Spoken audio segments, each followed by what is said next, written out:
ती old school ती Gen Z ती सिटी वाली आणि मी देसी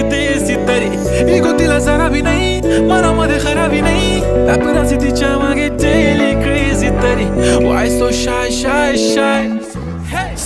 सुंदरी तुझं नाव काय आहे तुझं गाव काय आहे ग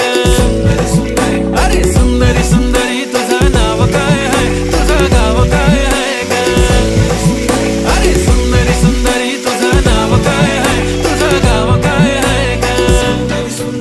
ती ओजी एकदम फाईन आहे आणि थोडीशी डिवाईन आहे कशी लागते बघून आयना आणि चेहऱ्यावरती शाईन आहे खानदानी ग्रॅटिट्यूड ॲटिट्यूड पुरा एशियाना चौथं किलं स्टाईल केलं तिच्या समोर फिक्क गोल्ड आहे बोलायला पक्की बोल्ड आहे खरंच खूपच सुंदर